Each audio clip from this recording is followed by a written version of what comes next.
Good morning, Captain.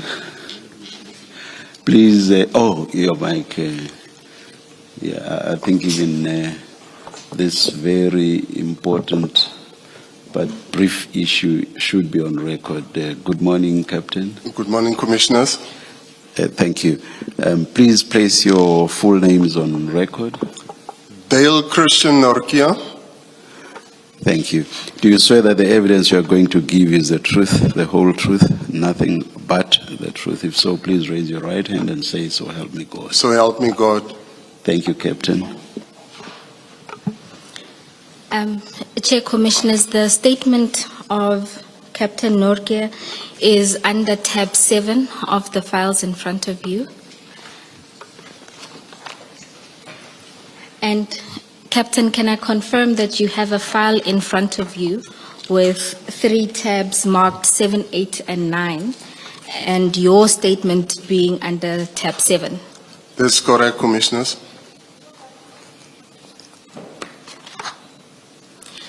And Captain, in your statement, or in the file before you, there is an unsigned statement that we made corrections to.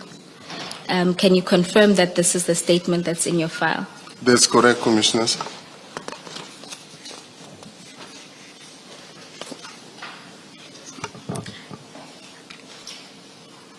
And can you confirm that this is the statement you prepared for purposes of giving testimony before this commission?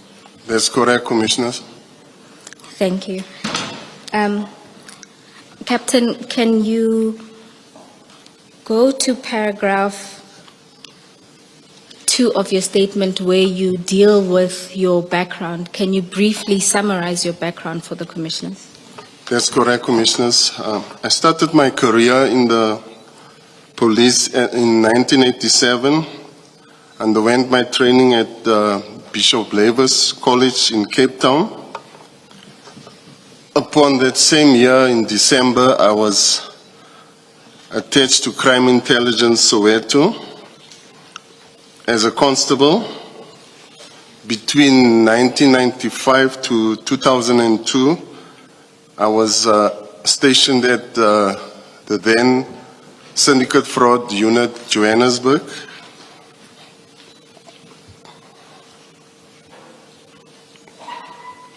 Should I proceed?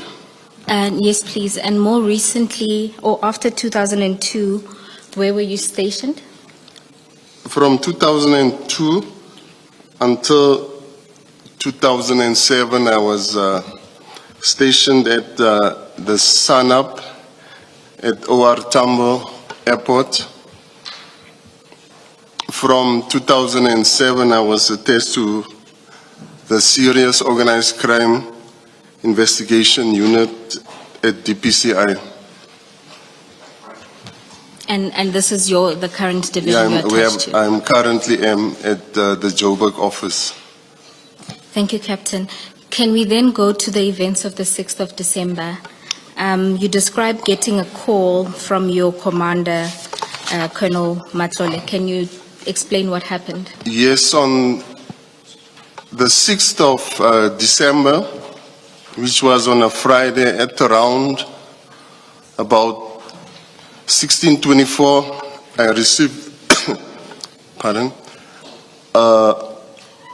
a call on my cell phone from Lieutenant Colonel Matlole from our office, whereby we had to attend to a follow-up information in regard to people impersonating themselves as Hawks members. And once she had given you that information, what other information was provided to you regarding this? The address was given to us, which was number 137 Empire. Oh, that's not necessary, Captain. We don't need to disclose the address. And did she explain where this information came from? Yeah, she explained to me that the information comes from Colonel Serfontaine, our commander. Thank you, Captain. And once you then had the address at your disposal, what did you then do with your team members? I informed my team members who were with me at that stage around the Bruma area, and we immediately proceeded to the address to go and verify the information that was given to us. And Captain, is there a reason that for this exercise to verify whether there were people at that Hawks members impersonating themselves there, that you would send yourself and 4 other team members? Is there a reason for this? The reason was basically just to go and verify the information. And for a verification exercise, was it necessary to send 5 individuals? That's correct, because we were a team there, and it would be more sufficient to have so many members there. And you then proceeded. How many vehicles did you use to go to the address? We proceeded to the address with 2 vehicles, a Golf and a BMW, white in color. And when you then arrived at the address, what transpired? Upon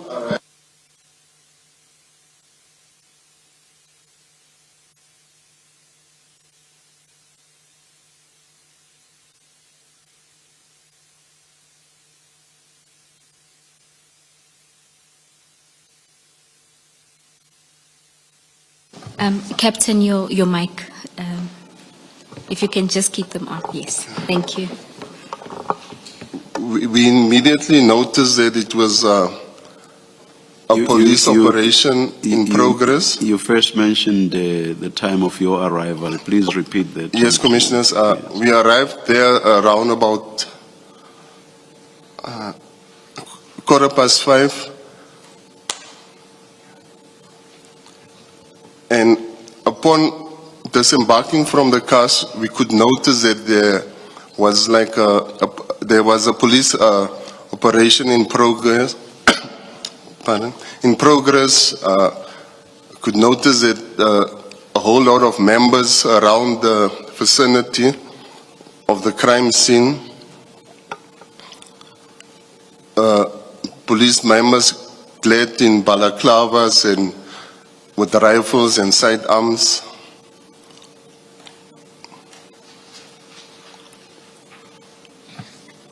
And what else did you observe in paragraph 6.1? You talk about the members of law enforcement that you saw.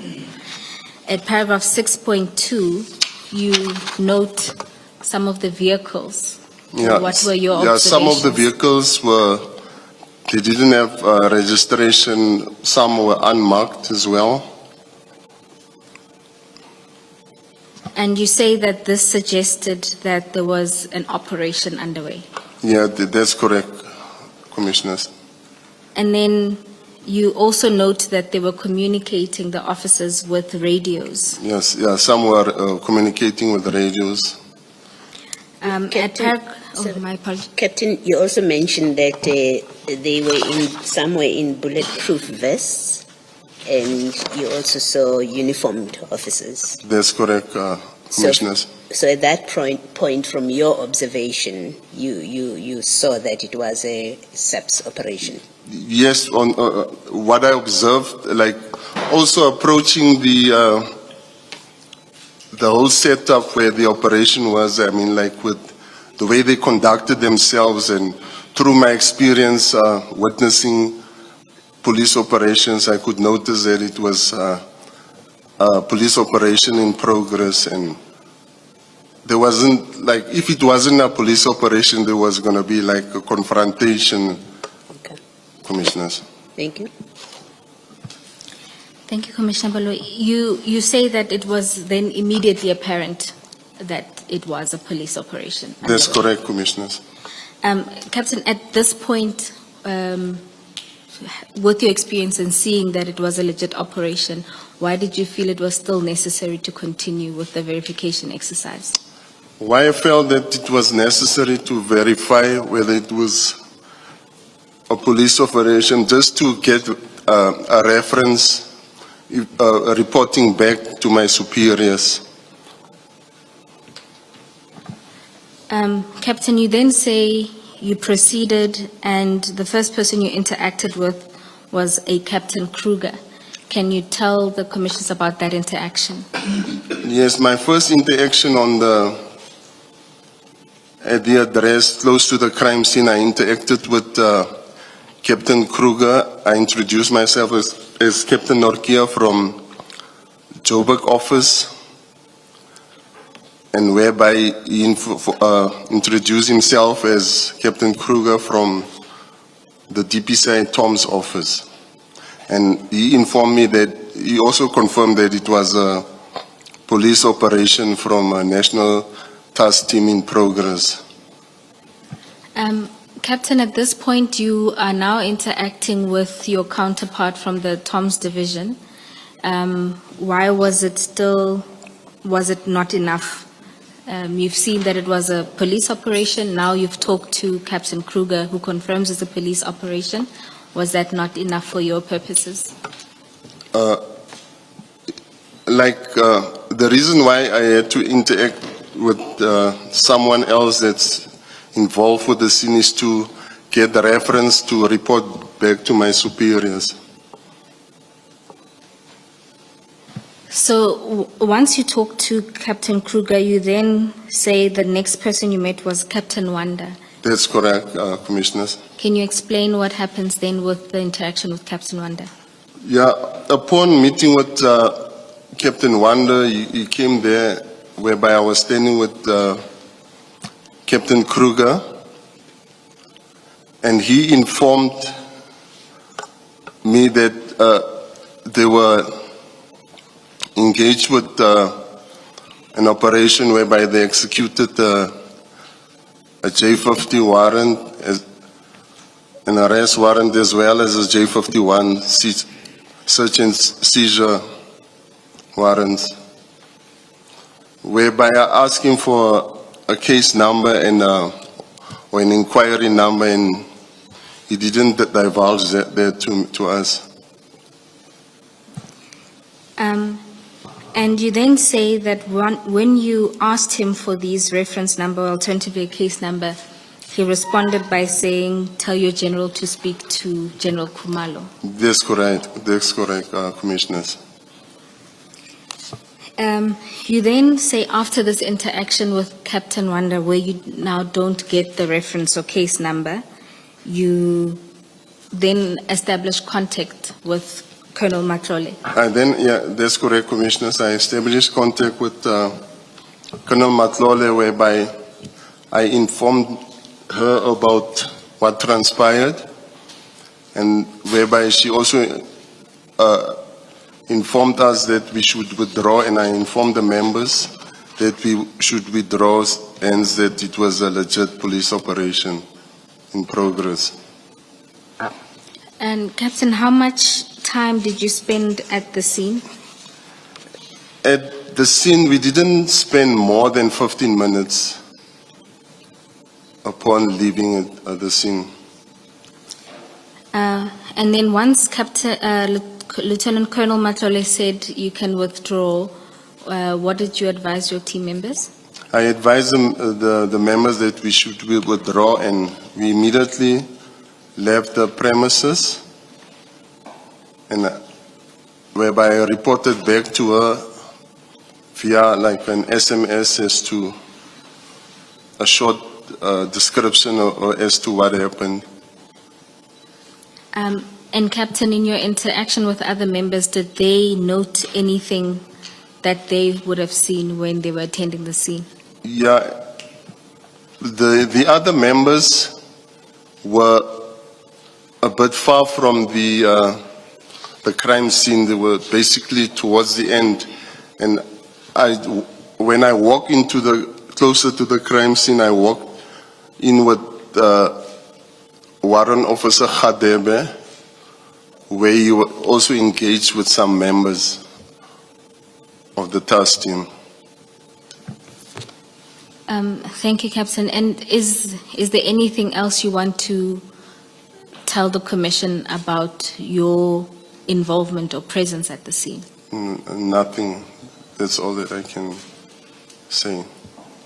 Thank you, Captain.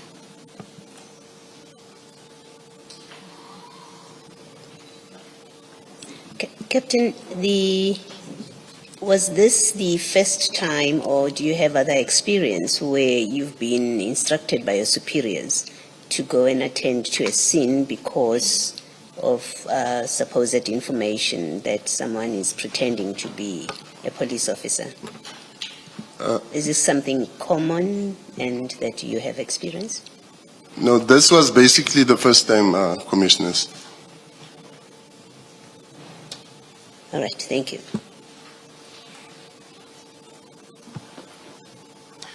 Good morning, Captain. Morning, Commissioners. How are you? Well and self? I'm good. I have 3 points, and the first 2, I think you're just going to confirm what should be general knowledge. The address where you are based in Diagonal Street, from there to this address at Sandhurst, it's about 11, 12 kilometers, right? I think it could be more than that, Commissioners. Yeah. I've checked, I think it's 12 kilometers.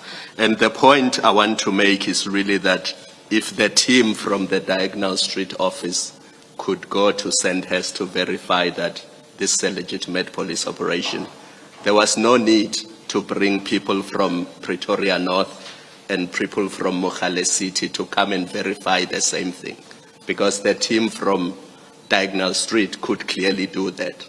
And based on what you are telling us, you did in fact go there and verify that this is a police operation.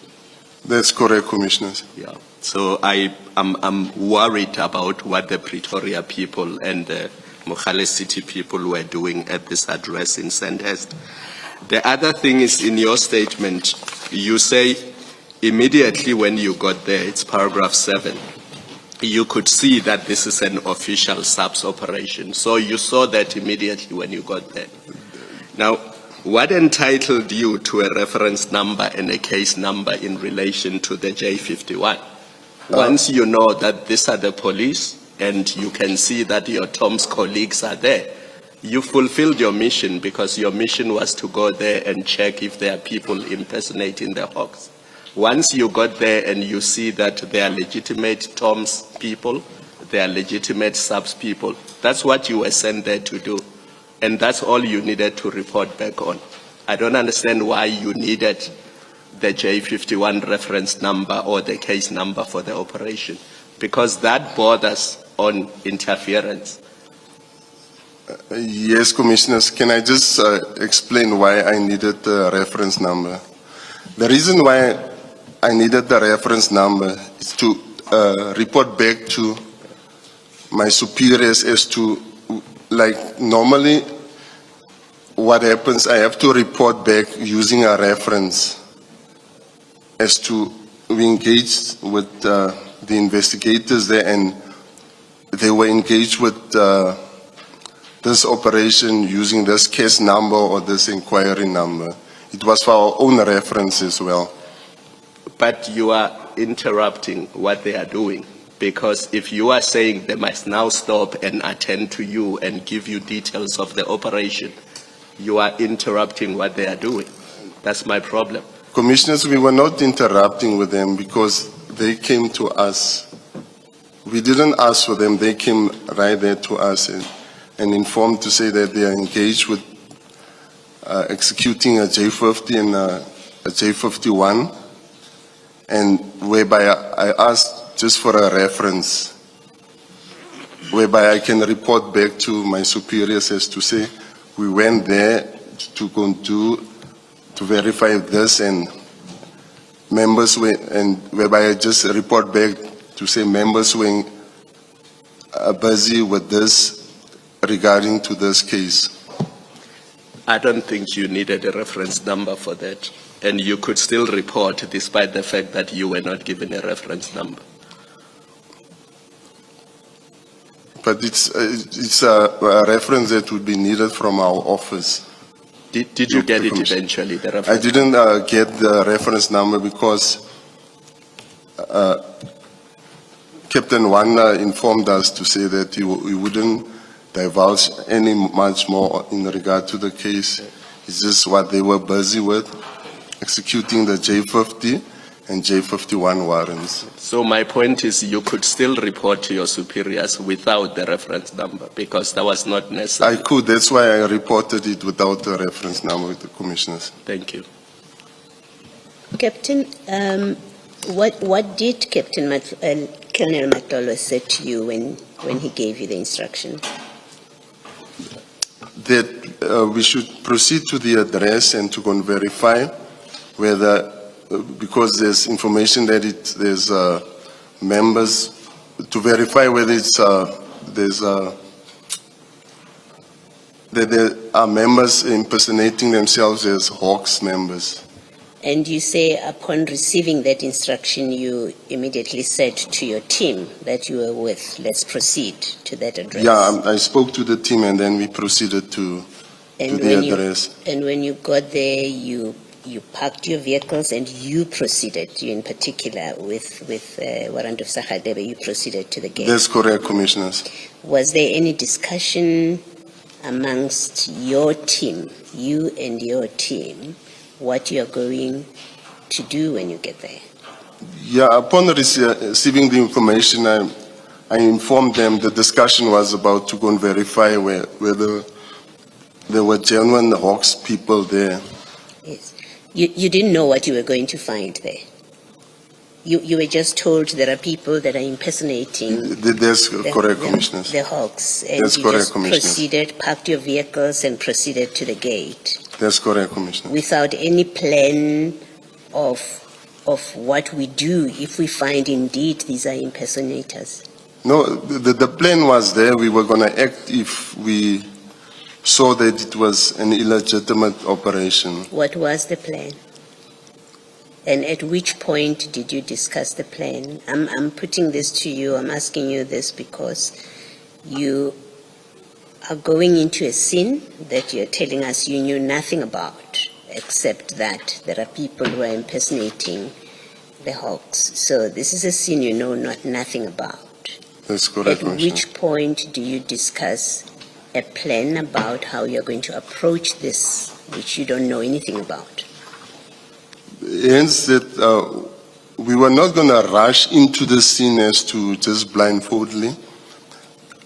We were going to approach the scene systematically if it was not a genuine scene, and from there we were going to call for more backup.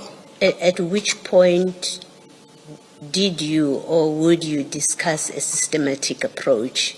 I ask as a layperson. I imagine you walking into a scene that potentially has got criminals who are armed. That's correct, potentially, Commissioner. and I'm assuming you know nothing about that scene, unless you know what's going on there from your discussion with Captain Matlole, with Colonel Matlole. Unless you know what's going on, I'm assuming you go there knowing nothing about that scene and you potentially expect there are criminals. At which point do you discuss your approach to that scene? Hence, as it is approaching scenes like this, whereby there could be a potential confrontation and such, we always have members that are on standby to come immediately, more force towards the scene. And you would have, summoned them once you meet resistance? That's correct. So Commissioner. effectively, what you're saying to us is you walked into an unknown scene without a plan at that point and you walked straight up to the gate. No, it's not that we walk straight up to the gate. Yes. What we observe from a distance we could see that it was a police operation in progress, Commissioners. Okay, so even before you got to the gate, you were satisfied this looks like a legitimate police operation? That's correct, Commissioners. Okay, thank you. Thank you, Chair. Chair, one more question. Captain, if I can refer you to tab 9 of the file in front of you, you'll see there's a sticker, of course, marked EAK1. It's the last document in the file. Can you see that? Just repeat that again. In tab 9 of the file, the yellow tab, you'll see there's a yellow sticker that's marked EAK1. Yes. And it looks like a screenshot or picture of a conversation. At the top, it says EAK1, Colonel Sarfontaine. Yes, I see it. And that is a incident report That's that correct. was sent to Colonel Sarfontaine. Have you seen that incident report before? Yes, I've seen it before. And is this an account of what happened? That's correct, Commissioners. Now, if you go to number 2 of that incident report, it says they informed us that they executed a J50 and J51 warrants, and they didn't want to show us J50 and J51.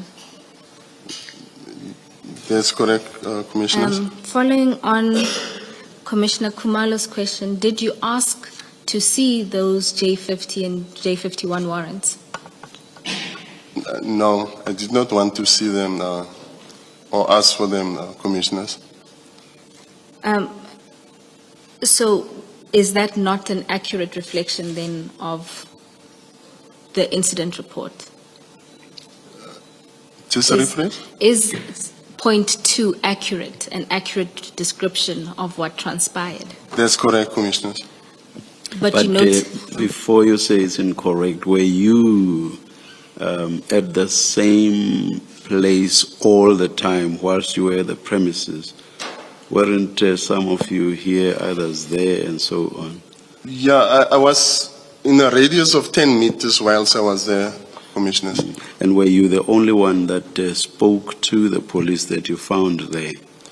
It was myself and Warrant Officer Kadwa. Like, as we were, I was... Of your group? That's correct, Of Commissioner. your group, were you the only one that spoke to the police that you found at the It was me and Warrant Officer Kadwa. All right, thank you. and Captain, you know if Warrant Officer Kadwa requested to see the J50 and 51 warrants? No, because I was the only one talking to one of the investigators. Oh, so you were the only one Yes. talking. That's correct, Commissioners. I suppose the only issue is that from point 2, it looks or suggests that a request was made to see the J50 and 51, and that request was then denied. No, we did not want to see any of the warrants. Right. Thank you, Captain. Can I just check, Captain, this document, you were asked if you've seen it before, this very one that you're looking at. What Yes, does it sir. mean? What does that answer mean? Did you prepare this or was it forwarded to you? This document, as I mentioned early on, I gave a short report to Colonel Matlole, whereby she sent in a full report. Okay. Upon being in contact with me, she verified whatever is in this document in front of me, whether that what transpired there, then which I said yes. Okay, so you didn't prepare this? No, this I didn't WhatsApp prepare. message? She wrote it and confirmed to me that it was. Is that the document? Okay, can I just confirm this with you? In that item 5, it says their vehicle were not having registration plates on. That from your statement, doesn't seem to be an accurate reflection of the vehicles that were there. I think in your statement you say some vehicles. That's correct, Okay, Commissioner. so to the extent that this represents, this number 5, may represent that all the vehicles of the people that were running the operation. No, did it's not all the have- vehicles, That's not Commissioner. correct. All right. Thank you. Thank you, Ms. Bell. Thank you, Captain. Commissioners, we don't have any further questions for this witness. Thank you, Ms. Powe. Thank you, Commissioner. Thank you very much, Captain Norke. Thank you, Commissioner. Thank you. Thank you, Chair. Chair, we request a 10-minute adjournment to get the next witness set up, but there is a request from the witness for his face not to be shown because he is a field officer who undertakes and participates in undercover operations, and his concern is that by disclosing his face, he will be compromising some of those ongoing investigations and may also compromise his further participation in undercover operations. He has only made us aware of that request now. He says he had made it previously to the investigating team, but the evidence leading team only became aware of it shortly before we started this morning. We don't think that it's an inappropriate request given the nature of his work, but of course we're in the chair's hands as to whether he will allow it. It's not necessarily a safety issue, but it is an operations issue given the nature of his work, that showing his face will expose him insofar as he's participating in those kind of operations. So in practical terms, then, will he be in the witness stand? And if so, how do we not see his face? Chair, the proposal is that he gives his evidence from somewhere else within the building via virtual platform, which has already been arranged in anticipation that Chair may approve the request for his face not to be shown.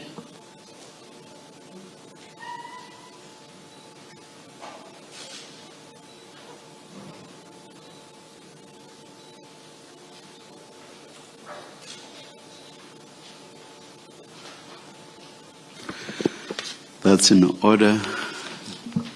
Thank you, Thank Chair. you. We'll adjourn. We'll hear from you.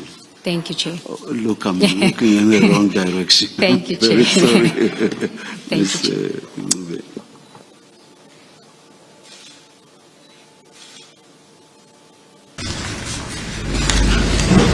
And what happens? Oh, there's no, the interpreter is not yet here. Chair, He is here. Oh, okay, okay, it's fine. He is available today, but only at 2 o'clock. And so we would ask when we're done with this witness for an adjournment. Alternatively, Where is it? he indicated to us that he's tied up in meetings all day today and will only be available from 2 o'clock.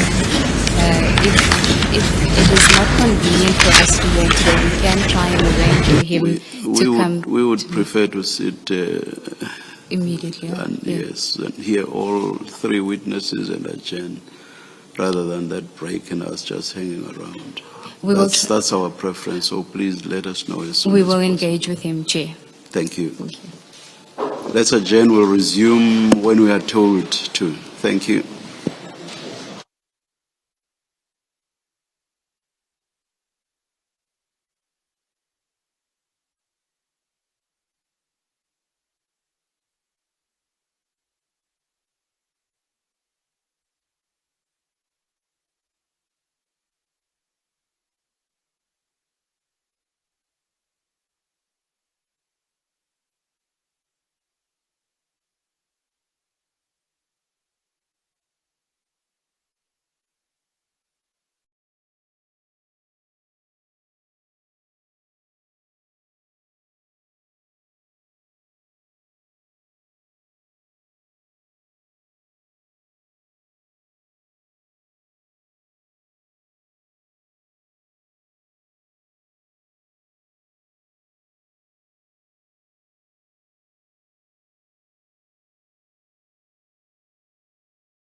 therein.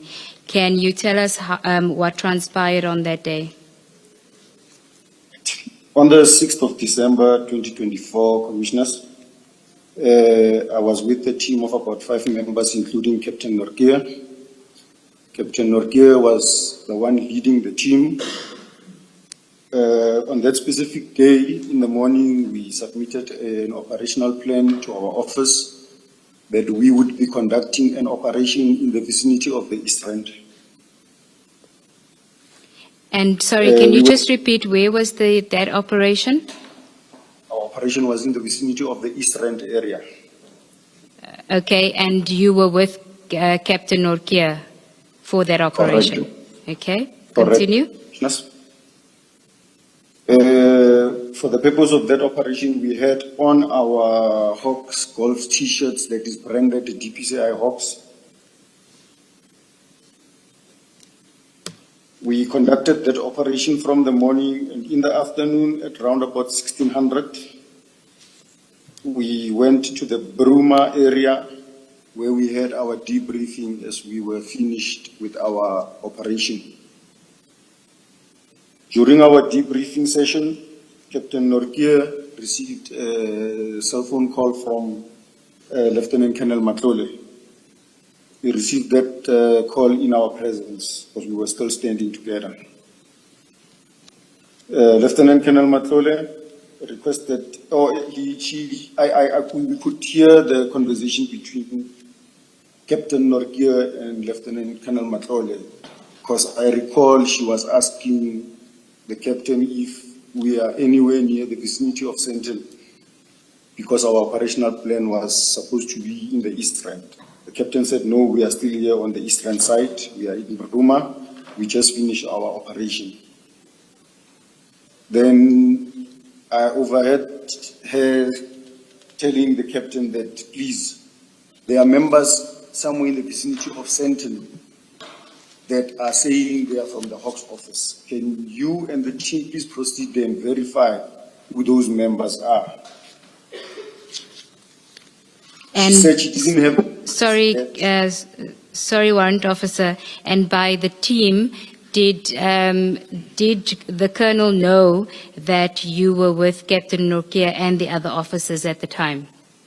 Correct, because I overheard the captain explaining to the Colonel that we just finished our operation. We are having a debriefing in Bruma, so I'm about to excuse the members. So that's when the Colonel said, please take the team, proceed to Sentinel, because there are members who are saying they are from the Hawks office. They are somewhere in Sentinel, and we do not know anything about an operation that is conducted by the Hawks in Sentinel. Okay, and then on page 2 of your statement at paragraph 5, you then refer to receiving a WhatsApp from the Colonel. Can you tell us about that? Okay. We left Bruma without the address because the Colonel said we should proceed meanwhile to Sentinel. The address will be sent to us whilst we are on our way to that site. So as we were driving, the Colonel sent the address to my cell phone via WhatsApp.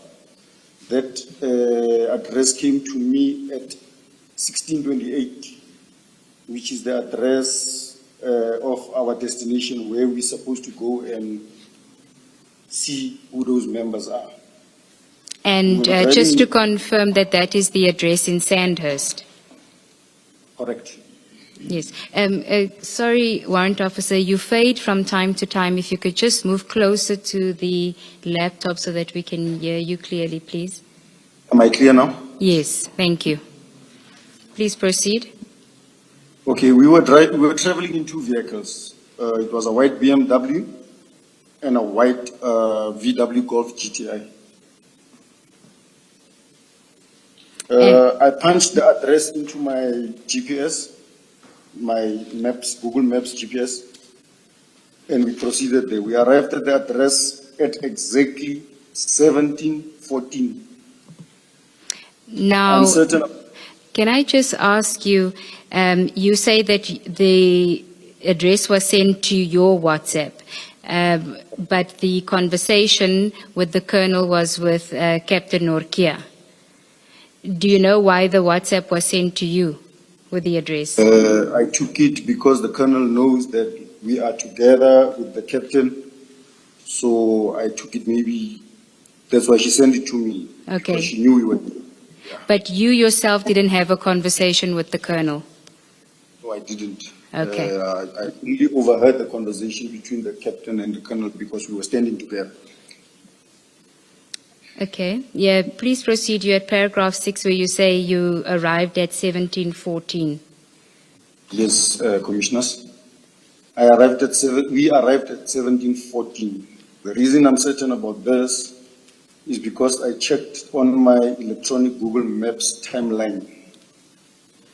It tracks my whereabouts, my movements. If I can ask you in that same section to go to page 5, you will see there's an annexure PMR1. Correct, I'm here. Can you identify that for us, that document for us? Yes, this is a screenshot from my timeline maps, Google Maps, that I took and I sent it with my statement. Okay, and can you tell us what we're looking at when it says BP? Was that where you were having the debriefing? Correct. Okay. The next thing then says driving, and it says 1644 to 711. That was when you would have left to go to the address. Correct, when we departed the PP garage. Okay, and it then says that you arrive at, it's got an address 158 Empire Place at 1714 to 1724. Right. So you say the 1714 is the time that you arrived. Correct. Okay, please proceed. Okay, upon our arrival, I observed there were vehicles at the entrance of the premises. You again fading, Warrant Officer. Can you just move closer? Am I clear now? Yes, it's better. Yes. Upon arrival at the address, at the entrance of the address we came to, there were vehicles parked outside and police members standing at the gate. We drove onto the left-hand side opposite the road, across the road actually, where there was a black Mercedes-Benz that was parked with 3 males that were standing behind it. We parked in front of that Mercedes. And then, as I alighted the motor vehicle crossing the street, I noticed a colleague of mine that I know, Sergeant Sipom Chetwa. I know Sergeant Sipom Chetwa because I used to work with him at PIU. And I also recognize other guys I used to work with from the PIU, Provincial Investigation Unit. What is the PIU, the Provincial Investigation Unit? Correct. As I was crossing the street, he shouted, greeting at me, "Hey, hola, hola. Hey, are you also sent here?" But we were speaking in an African Zulu language. "Are you also sent here?" I said, "Hey, gents, auntie, what's going on here?" At that time, Captain Norkia was also crossing the street with me. I think he was on my left side, but a little bit behind me. I walked towards the members, the ones I know from Provincial Investigation Unit. Then I asked them, "Gents, what's going on here?" And then Sipho was talking to me. He said, "Hey, you see that guy there?" He pointed from the 3 gentlemen that were standing behind the Mercedes-Benz. He pointed the guy that was wearing a cap, spectacles, and a backpack. He pointed to that man and saying, "You see that idiot is busy taking videos of us and he's taking pictures. He's talking to someone on the phone, telling that person that we said we are from the Hawks office." Then I looked. When I looked at the person he was pointing at, I recognized that man.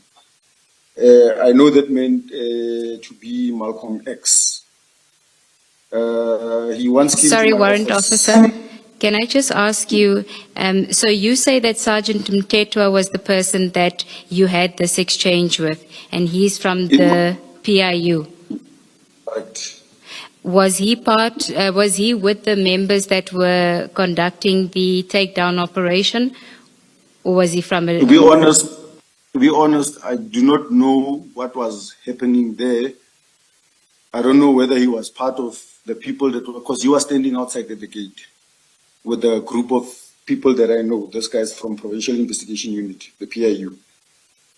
Okay, and so you say that the person that he pointed out to you, you knew him as Malcolm X. How do you know him? How do you know Malcolm X?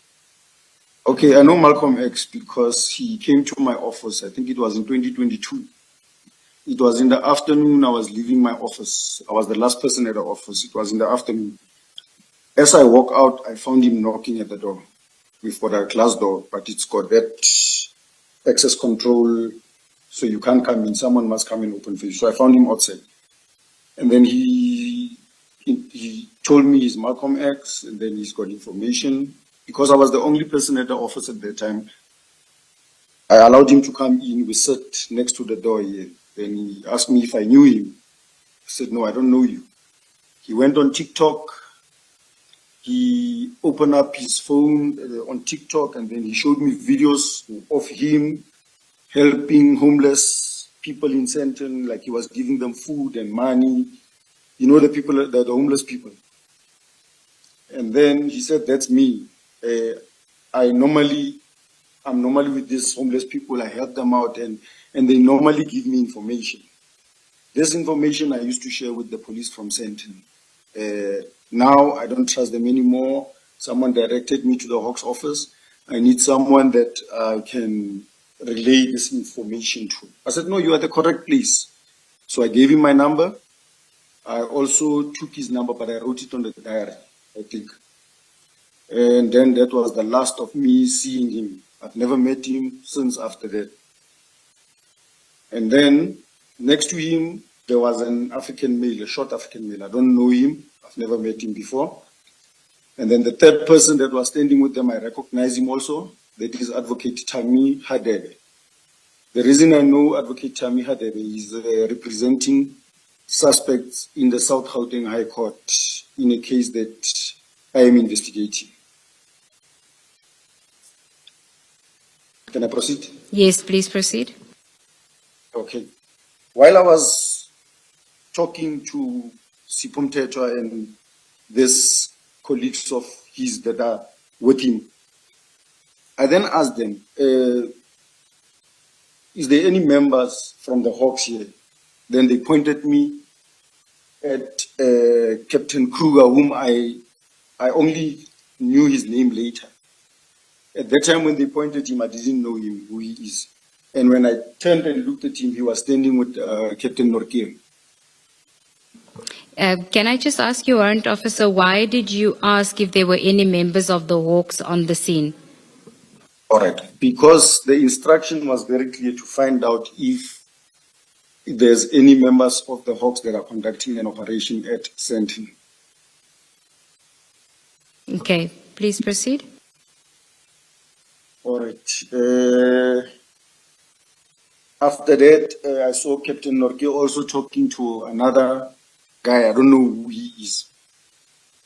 And then shortly after that, we didn't even spend time there. Captain Norke said, guys, no, we are done. We can now go back. And then we got into our cars and then we drove back to BP Garage where we had our debriefing. And do you recall what time did you leave the scene? Okay, if you go back to my timeline, it was at 17:24. We arrived at 17:14 and we left at 17:24. We hardly stayed there 10 minutes. I think it was 10 minutes if I calculated properly. And you say after that you went back to the BP garage? Correct. And when we left the place, when we were walking to our cars, I could see Captain Kruger also walking towards the car that was parked across the street. So I take it he was also leaving that time. Do you know whether there was any report that was compiled or filed regarding this incident by the Hawks? Okay, in our normal duties, for every task we are given, we must send back a proper full report back to the commander. Whoever is in charge at that time, the senior, would type on WhatsApp a full report and it would be sent back to whoever gave the tasking. Did you ever see a incident report or any report that was prepared regarding the incident? No, I've never seen it, but I was told by Captain Norkia that he would draft a short SMS WhatsApp report back to Colonel Matlola. Now, according to your electronic timeline, it seems that you were at the address for about 10 minutes. Is that correct? That is correct. And can I just get an understanding of what exactly it is that you were doing in those 10 minutes? I know that you say you were talking to Sergeant Mtetwa, but was there anything else that you were doing insofar as official duties are concerned? Nothing, Commissioners. And from your point of view, you not only because you knew the people that were on the scene, Sergeant Mtetwa being one of them, but also because of what you observed, you knew immediately that it was an official police and legitimate operation. Correct, Commissioners. So, again, just to find out from you, why stay for 10 minutes if you knew that from the onset? All right. Commissioners, when we are working as a team in the police, normally the person in charge would be the one that is doing the talking. We cannot just jump into a crime scene and everyone do as he pleases. That's why we handed over the platform to Captain Norkia to address the issue. So it was just unfortunate that I saw people that I knew, so I couldn't just stand, and that's why I went to them and we interacted, we talked, we spoke. So that 10 minutes, we had given it to Captain Norkia to explain our purpose for the visit, and thereafter lead us, tell us as to what must we do. And then just finally, did you notice if Captain Norkia was speaking to anybody from the takedown operation? I don't know whether there were members from the takedown. I saw him talking to Captain Kruger and another police member. I think that is Captain Wanda. There is a report in the incident report that was submitted where there is an indication that Captain Kruger had tried to get some information, but it seems that the takedown team chased him away. Did you witness any of that? No, I didn't witness that. Okay. And then you are now aware that there have been allegations that members of the Hawks team were attempting to interfere with the arrest operations of Mr. Katiso Molefe, and that those members had golf T-shirts branded with the Hawks emblem. That would have been your team, correct, that had the Hawks T-shirts? The members that were wearing Hawks T-shirts were from my team, that's correct. And But did you... the part that we didn't even know whose house or address we were visiting. Did you witness any of your team members interacting with the takedown team in a manner that suggested that they were attempting to interfere with the arrests? That never took place. I never witnessed any. And you say that you were quite a few members that went, but in your evidence you only reference Captain Norkia from your team and yourself. Where were the other members of your team? The other members of my team were standing across the street next to our vehicles. And what were they doing? They were just standing, like I explained, with our unit.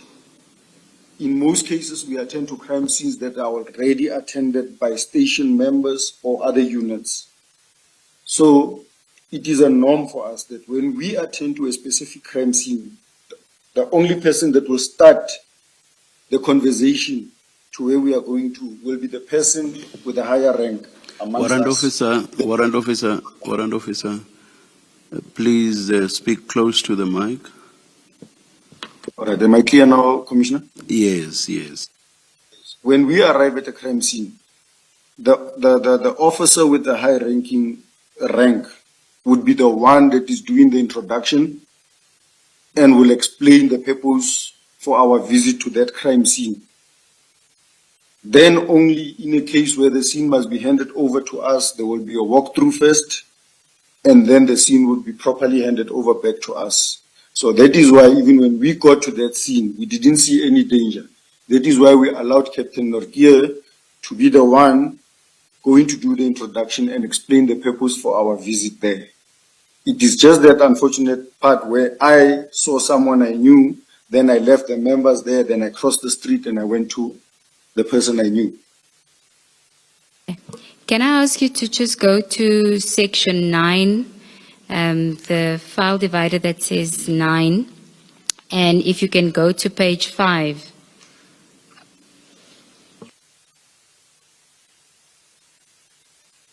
It is Annexure EAK1. Do you have it? Yes, I have it.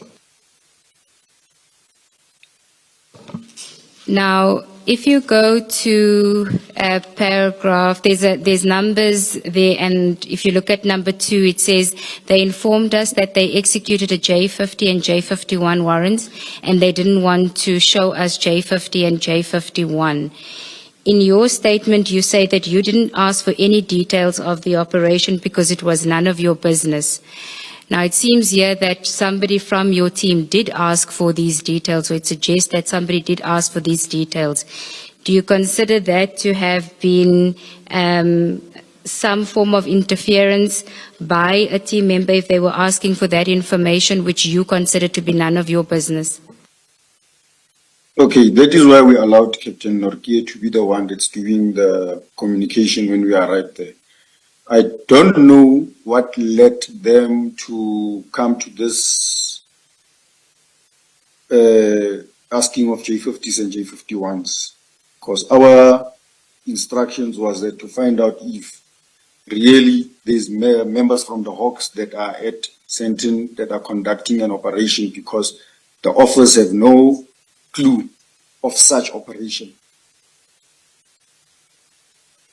Okay, so if somebody had asked for this information, you consider that to not have been part of what it is that you were asked to go and do there? I would say so. I would say so. Thank you, Warrant Officer. Chair, no further questions for this witness. Thank you, Ms. Nube.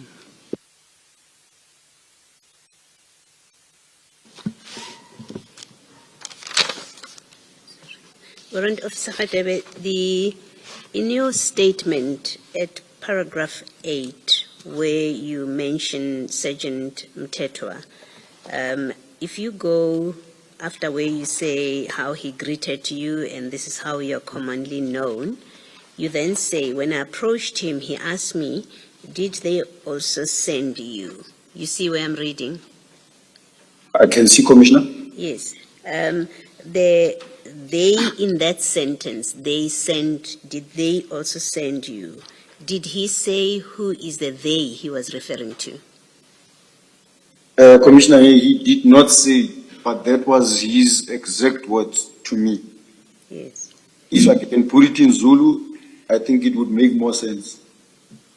Okay. I see.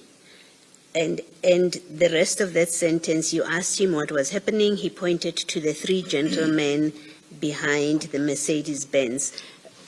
Standing on its own, he pointed to the 3 gentlemen behind the Mercedes-Benz after you asked him what was happening.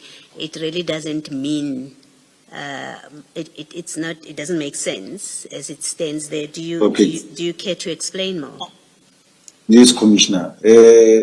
I will also explain it in Zulu because he spoke to me in Zulu. lo faka i-school bag lo ubhizi usithatha ama-video usithatha iy'thombe ya uthi angazi ukhuluma nobani efonini utshela lo muntu ukuthi thina sithe siphuma kuma-Hawks. Does it make sense, Commissioner? How I came to knowing who is he talking about. Repeat what you said, Warrant Officer, Yes. and then He move closer to your computer, please.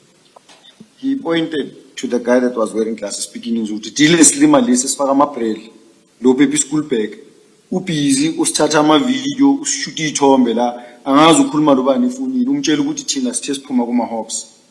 Utshela lo muntu lo efonini ukuthi thina sithe siphuma kuma-Hawks masifika la. Okay, and you say this person that is describing as Islim Malisis Fagama Brel, is that Yes. the person you The one say, big like school bag. and that's the person you say is Malcolm X in the next paragraph? Is that the same Correct, person? Commissioner. All right. And then lastly, from me, you in paragraph 10 then describe the three people, Malcolm X, advocate Hadebe, and then there's another person there that you say you don't recognize, the shorter gentleman next to Malcolm X. But then in the next paragraph, and I just want to make sure that they link up, in the next paragraph 11, you start by saying, while I was chatting to them. Who is them there? It was Sergeant Kadwa and the team he was with, the PIU team he was with. So it's not the Malcolm X party. No, I never spoke to them. All right. Thank you, Warrant Officer. Thank you, Commissioner. Good morning, Warrant Officer. Morning, Commissioner. I don't think you can see me. I don't know what's wrong with my video. I just need you to confirm two things for me. One is in paragraph 12 of your statement that you were not on the scene for more than 10 minutes. So you confirm that what you were sent to the Bryanston house, sorry, it's not Bryanston, what you were sent to the Sandhurst house to do, you could do that in 10 minutes, right? Because of the nature of like how I found the place to be, like I found people I knew that they were police officers. Yes. So what, I'm still uneasy about why the other Hawks members were there for 50 to 60 minutes, because it's quite clear that what the Hawks were sent there to do, and your team actually confirms this, you could do that in 10 minutes and leave the scene. They didn't have to be there for 50 to 60 minutes. But I just need you to read paragraph 14 of your statement into the record. I'm more interested in the third sentence, but just read all of it into the record, please. There was no reason for me to interfere with anyone's duties. As soon as we arrived on the scene, it was clear to us that it was a legitimate police operation. I interacted with the members that I knew. I did not ask them about the details of the operation. It was none of my business. Thank you.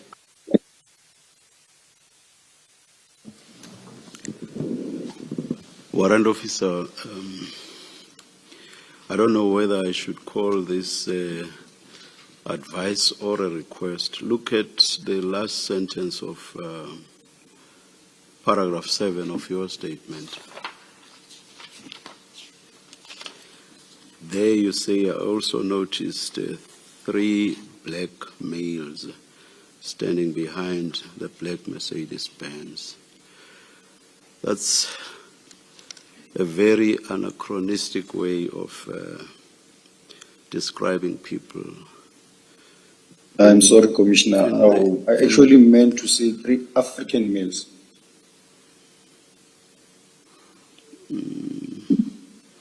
I'm not sure that you even want to say that. You saw three men standing behind the black Mercedes-Benz.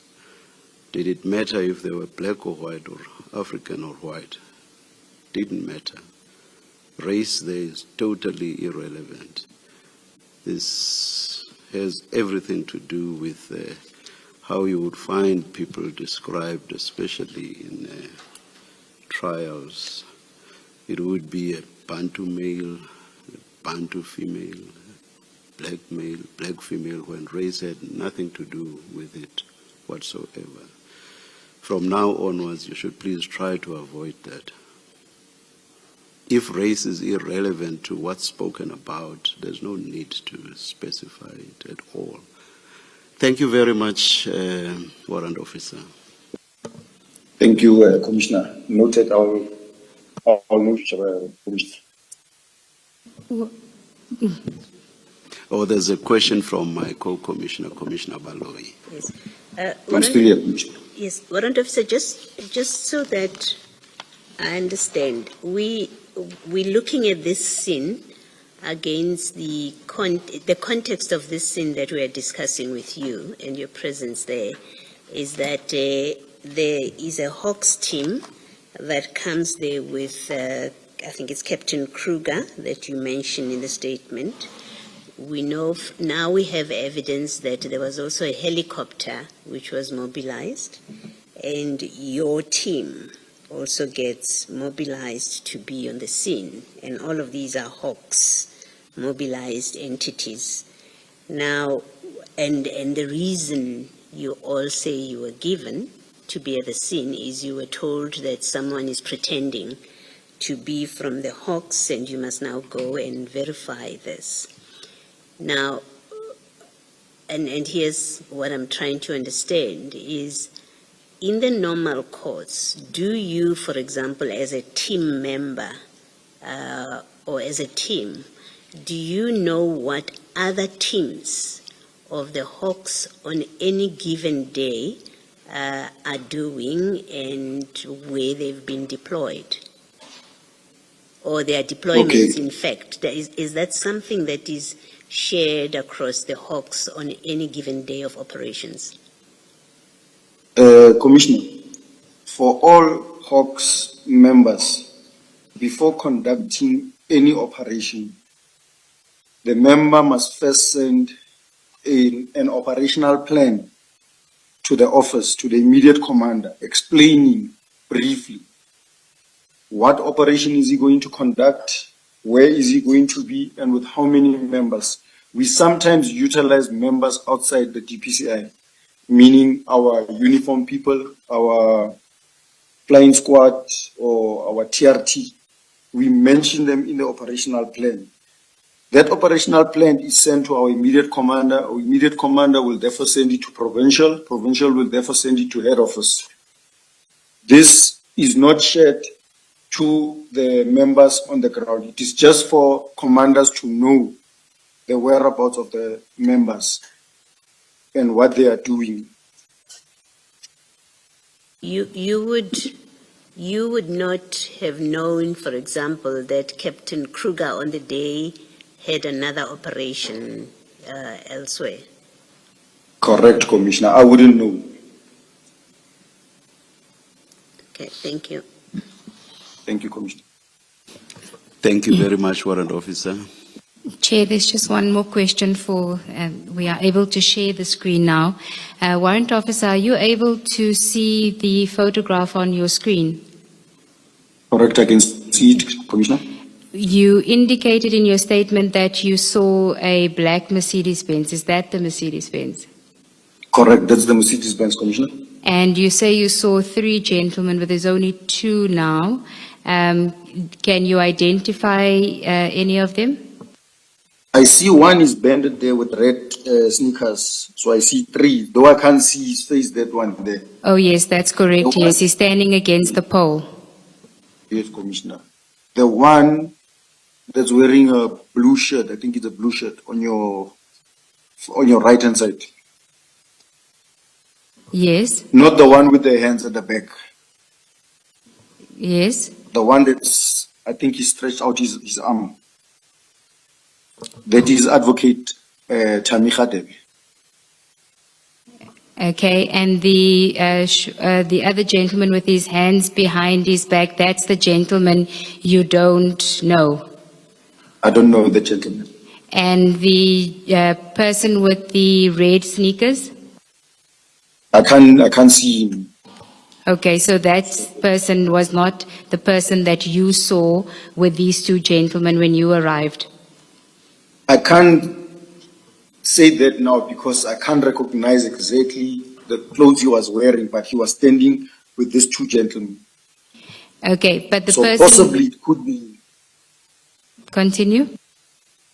possibly it could be him, but he was standing with these two gentlemen. It's just that I don't know when this photo was taken. Okay, but when you arrived, you saw these two gentlemen with Malcolm X Correct, Commissioner. by this vehicle. Correct, Commissioner. Okay, thank you. No further questions, Chair. Thank you for real now. Thank you very much, Warrant Officer. Thank you, Commissioner. Chair, we were able to get General Kadwa to come in earlier. We haven't established whether he's here as yet, but he is here. If we can take a short adjournment to get him ready. Years ago, I'm sure more than 15 years now, trial situations, we used to sit and the witness would be called in while she was sitting here. Is there a problem with that? Well, Chair, I haven't seen him, so I don't know where exactly he is, but All right, if we okay. can go and We'll call hear him. from you. We'll Okay. hear from you. Thank you. Just Let's a short adjourn. adjournment, Chair. Thank Thanks. you.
Thank you, Chair.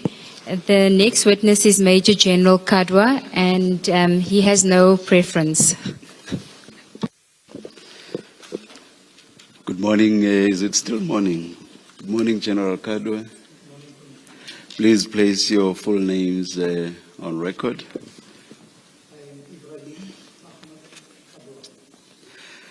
Thank you. Do you swear that the evidence you are going to give is the truth, the whole truth, nothing but the truth? If so, please raise your right hand and say, "So help me God."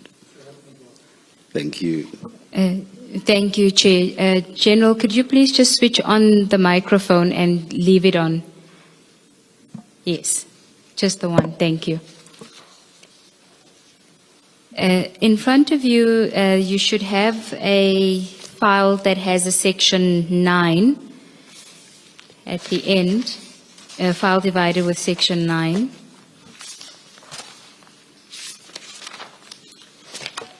Section 9, that's my statement. Yes. It has your statement from page 1 to 4, and then on page 5 is an annexure EAK 1. It's an unsigned statement, and you'll sign it when you're done with your evidence, but do you confirm that this is your statement that has been prepared for purposes of you giving evidence today? Thank you, Commissioner. I do confirm that this is the statement. Do you confirm the correctness and truthfulness of the contents of the statement? Yes, I do, Commissioner. Okay. If we can then start on page 1 of the statement at the introduction, if you could just give us a brief summary of your career in SAPS and your current position. Thank you, Commissioner. I am a Major General in the South African Police Service and currently serving as the Provincial Head of the Directorate for Priority Crime Investigation in the Gauteng Province. And as it is obviously known, we are more commonly known as the Hawks.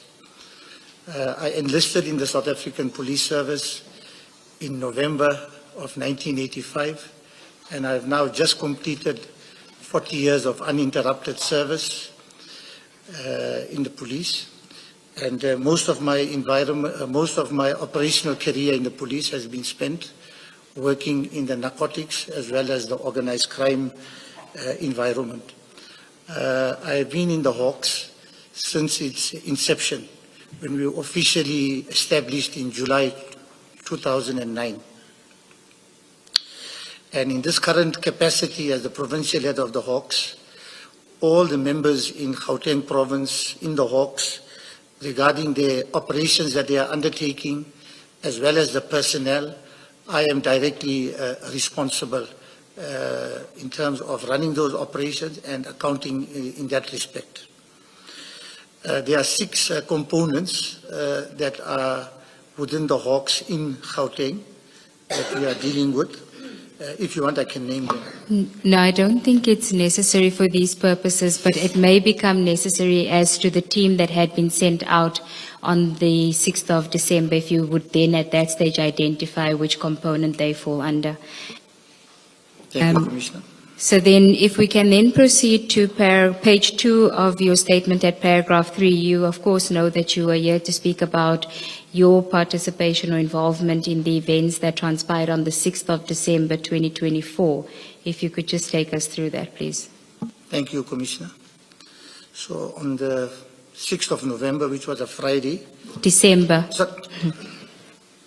think November is now embedded in my head, sorry. Yeah, on Friday, the 6th of December 2024, at around 16 hours, I was on official duty and I was on my way to the Hawks National Excellence Awards, which was held here in Pretoria. At that stage, I received a telephone call from our former national head, General Leia, who recently retired. And on this call, he inquired whether I was aware of any Hawks operation underway in Sandhurst, in Johannesburg. My immediate response to General Leia was that I am not aware of any operation that is undertaken. Then General Leia instructed me to verify whether any of our units were conducting such an operation in Sandhurst, and then he WhatsApped me the specific address, which was 137 Empire Place in Sandhurst. When I received this instruction and speaking to him, I literally understood it to mean that I should send our members to go and specifically verify if there are Hawks members operating on that particular address. I had no knowledge where General Leia got this information from. I just basically received whatever the information that could have come along, Commissioner. General, if I can just ask you at this stage, did you ask General Leia where he got the information from? Commissioner, I did not. I did not question the source of the information. Because he was calling as a national head, I accepted it that he is requiring myself to follow this up. Okay. Please proceed. I think we're now at paragraph 4. Yes. I then contacted Colonel Serfontein, who is a unit commander of Johannesburg Serious Organized Crime Investigation, to send members to verify if the Hawks were indeed conducting an investigation at this specific address, and I sent him the message via WhatsApp. So in terms of the Hawks in Gauteng, we basically mirrored according to the police districts that they are utilizing. So the Johannesburg unit will have the serious organized crime, the serious corruption and serious commercial crime that will be covering that jurisdiction. But when I called Colonel Serfontein, he also was not aware. And considering it's Friday afternoon, I basically took it upon myself to just ask him rather to, and he never know about the operation. And I basically instructed him to send members to go and verify if this was indeed a Hawks operation. And at this stage, were you still on your way to the awards when you had the conversation? Yes, I was still on my way to the awards. Okay. At paragraph 5, you may proceed. Okay. So as I was on my way to the awards, to the best of my recollection, I was not aware now of how many phone calls or whatever it is I would have had with Colonel Serfontein, because one would allow them time to go and get things done. But when I arrived at the Excellence Awards in the east of Pretoria,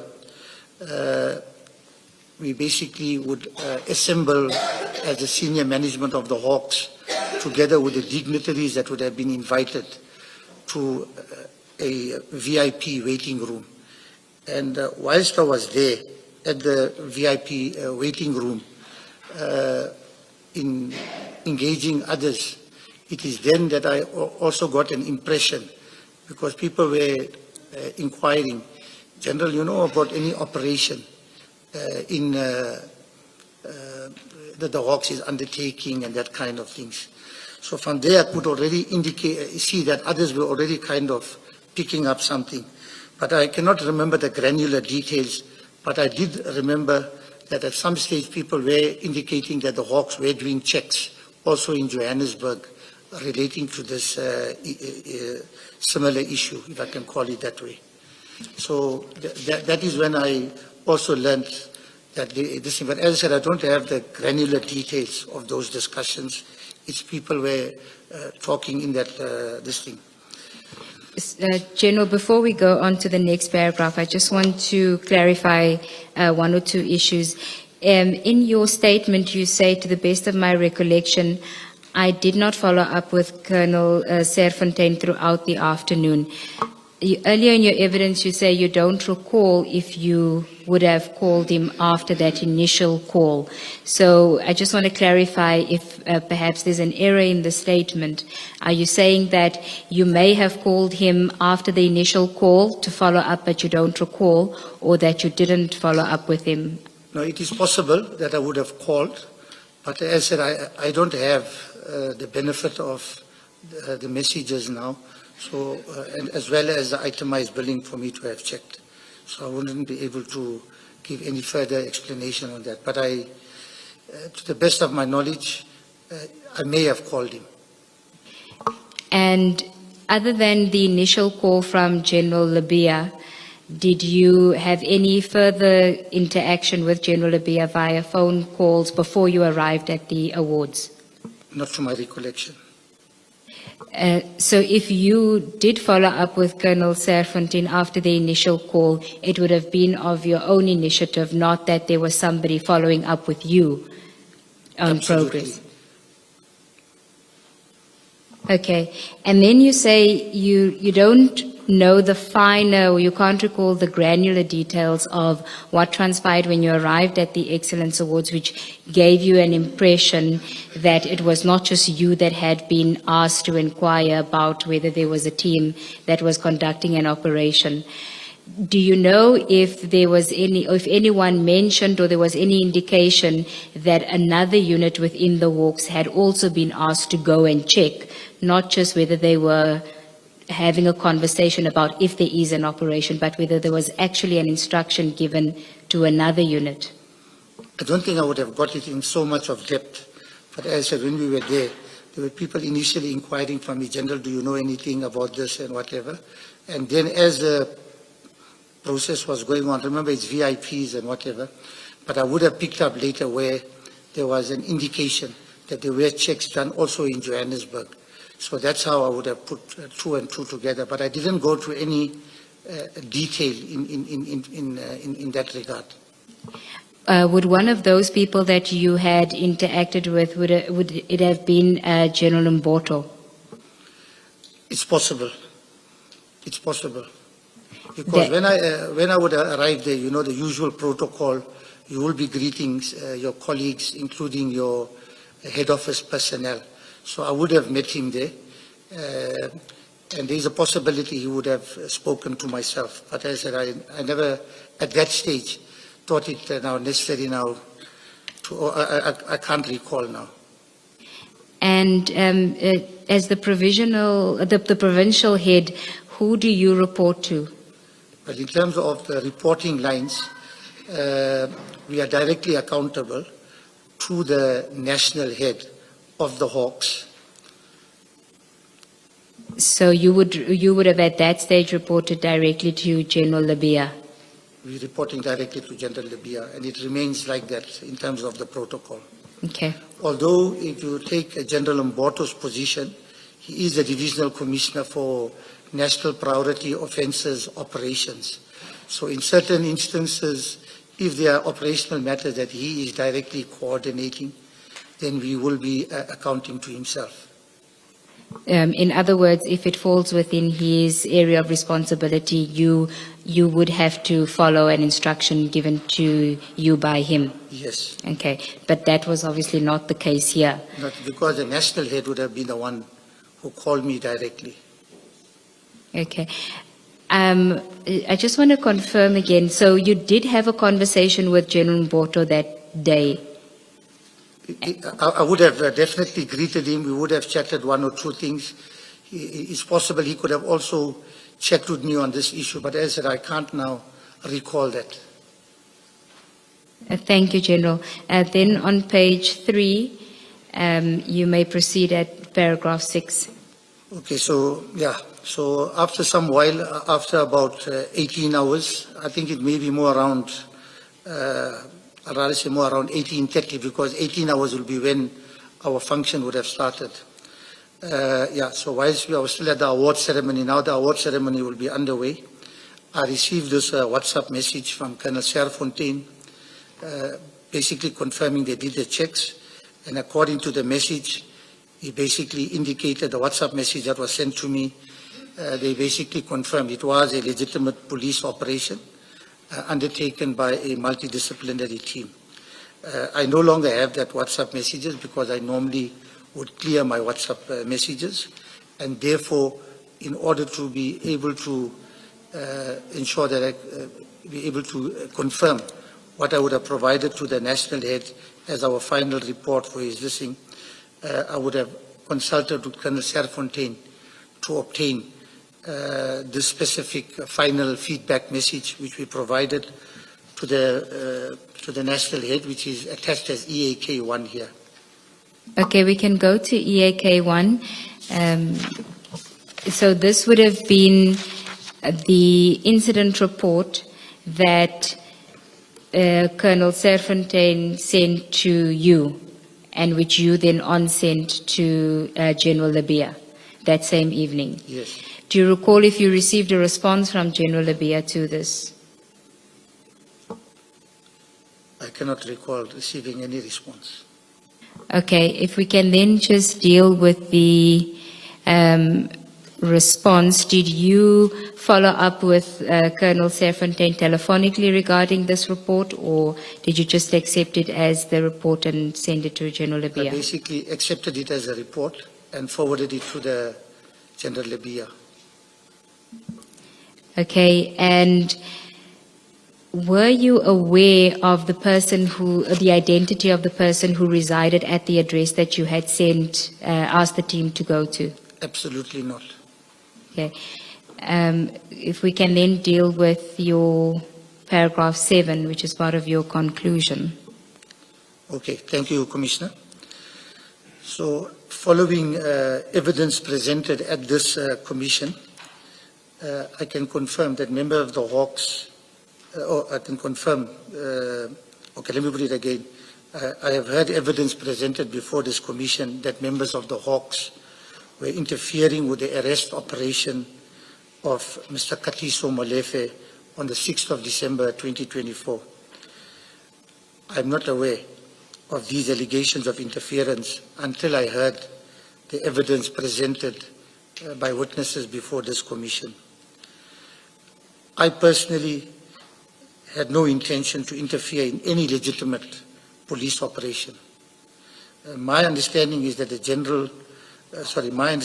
Gauteng Hawks who attended the scene on my instruction to Colonel Serfontaine were not the first Hawks members, and that is also presented in that message of EAK1, to arrive and did not stay on the scene for more than 10 minutes. So the members of Johannesburg Serious Organized Crime, from my understanding, they remained for a brief period at this particular scene. I do not have details of what the team did when they arrived on the scene, other than what is contained in the feedback message. Having regard to the contents of the feedback WhatsApp message, I do not consider this to have been interference, especially given that the team indicated they were there only for 10 minutes. You may continue to paragraph 8. In hindsight, regarding the instructions that I gave to Colonel Serfontaine, I should have taken it upon myself to ask General Leia for more information regarding his instructions to verify. However, when I receive an instruction from the national head, I normally accept his bona fides as my superior, and that the instruction being given has a legitimate purpose. Yes, you may continue. Okay, thank you. So had I been approached by a member of a lower rank or a member of the public directly, I would have adopted a different approach, where I would basically have done some due diligence in terms of obtaining the details of the person, why they are basically making these kind of claims, and then depending on the situation, depends who's calling. It can either be myself, or I could then delegate one of our officers from one of our operational components to go and conduct the interview, and then be able to then establish if the information is credible for us to be responding to such a claim. If you can then read, I think it's the last sentence that starts with, "I do so in this instance." Okay. I did not do so in this instance because I accepted that if the instruction is coming from the national head, he would have satisfied himself that the source was credible and that I did not have to do so a second time. Thank you, Commissioners. That's all the questions I have for this witness. Good morning, General. Good morning, Yes. Commissioner. General, maybe to start off, as head of the Hawks Gauteng, the Tom's team, does it fall under you as well? No. Just explain that structure. Okay. So the TOMS is a national competency, which stands for the Tactical Operations Management Section. It is a head office based competency. However, it is there in the larger interest of the Hawks as well as the broader law enforcement fraternity. So what the Hawks will, what the TOMS will normally be doing is proactive operations, providing also tactical support when required. And in terms of the TOMS, we know that a lot of the operations they are doing, as I said, they are serving the broader law enforcement fraternity. There is times they will work in my province as well as in other provinces in the mutual interest of basically resolving cases. In some cases, they would be the ones having the information. In other cases, they will receive the tasking, but they report directly, as I've indicated, in terms of our command structure, to the Divisional Commissioner, National Priority Offences Operations. In this case, is Lieutenant General Mboto. Okay, thank you. Now, when General Leia calls you and say you should go and verify this operation, you would have responded to him that you are going to do that, to execute the instruction as Yes, you describe it. You would have indicated that. Did he inform you in that telephone call where he's giving you an instruction and you respond to him that you're going to execute the instruction? Does he inform you that he's already spoken to General Mboto about the same issue? I had no such idea. Okay. So you didn't know that somebody else has been given an instruction to go and verify? No, Commissioner. Okay. And does it happen, is it common and has it ever happened before this, that General Leia called you to ask to verify an operation of the Hawks, in your recollection? Okay, General Leia would not have called me previously with a similar kind of situation. Yes. He would often call me as the provincial head to basically follow up or to get feedback on operational matters, high-level investigations we are conducting, in certain cases to verify maybe a report we made. He's very pedantic in that regard. Yes, but I'm asking specifically about a live operation that's happening, to call you and say, I want to know what's happening right now in that operation. Never before. This was the first time he did that. And I understand your statement to say, in fact your answer now, that you didn't know that there was another team that has been sent to go and do exactly that which you sent Serfontaine to go and do. Absolutely not. In fact, just maybe to clarify, so when the General asked me if our province, if I'm aware, if any operations are done, and when he provided me the address, I took it upon myself then, because he's giving the instruction, check this address out. But maybe he was asking me to maybe check with everybody, you know, instead of sending people. But I understood it to mean send people, because we are in Gauteng. Yes. There are people claiming to be from the Hawks. And in terms of our reputation and with the national head calling, it was going to be very important that we be able to do that. Yes, but the point that I was seeking to establish with you is that you didn't know that General Mboto was also looking at the very same issue that you been asked to look at. Not in this case, until I arrived at the venue, Yes. and then I got a sense there was another team that was there. Okay. And then you say at paragraph 8, I should have asked General Leia for more information, but you explain why. You say, when I receive an instruction from the national head, I accept the bona fides. I don't have any difficulty with that. And then in the next paragraph, you say, had I received this instruction from someone of a lower rank or a member of the public, I would have at the very least, asked for details of the person who had given the information, and I likely would have tasked an officer within my unit to interview the person to establish whether the information was credible. It is that last part. Is it fair to say you would expect, given what you say here, that you would expect that General Leia would have verified the credibility of that allegation that there are people pretending to be hawks in an operation?